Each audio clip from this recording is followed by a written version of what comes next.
आमची माणुसकी अजून जिवंत आहे, त्यांच्या माणुसकीबद्दल माहीत नाही. हा फॅमिली विषय आहे, आज त्यांच्या विषयातला काही विषय नाही. आमचा भाऊ आजारी होता म्हणून एवढ्या रात्रीतून भेटायला आलो. मराठा समाजाचा ज्वलंत मुद्दा असताना सगळे सोयरे यांची अंमलबजावणी राहिली आहे. सगळे सोयऱ्यांचा निर्णय सरकारला घ्यावा लागेल, असा अन्यायकारक निर्णय लादून चालणार नाही. एवढ्या मोठ्या समाजाला डावलून एवढे मोठे विषय सरकारसमोर असताना इलेक्शन घेतील असं वाटत नाही. काही विषय उद्या पुढे ढकलण्यात येतील. आचारसंहिता लागायच्या आत मुख्यमंत्री यांचा निर्णय घेतील अशी आशा आहे, नाहीतर पुढचा निर्णय आम्हाला पण घेता येईल. मराठा समाज रस्त्यावर आहे. आमच्यात माणुसकी जिवंत आहे.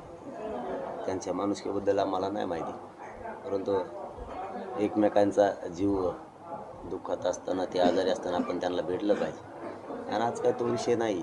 आज आमचा फॅमिली विषय वैयक्तिक, त्यांच्या विषयाला दुसरे दिवस आहेत आणखी. आज मात्र त्यांच्या विषयातला काही विषय नाही. भाऊ आजारी होते आणि ते कुठंतरी सहन नाही झालं म्हणून रात्रीतूनच निघालो.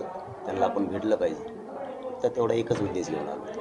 तर एवढा मराठा आरक्षणाचा ज्वलंत मुद्दा असताना आणखीनही आम्हाला अशी आहे की निवडणुका ते किमान करणार नाहीत, पुढे ढकलतील. कारण मराठा समाज हा प्रचंड मोठा समुदाय आहे आणि एवढ्या मोठ्या समाजाला डावलून ज्वलंत प्रश्न असताना इथे सगळ्या सोयऱ्यांची अंमलबजावणी राहिली, गॅजेट घ्यायचे राहिलेत. एवढे मोठे विषय सरकारसमोर असताना असं करतील असं वाटत नाही.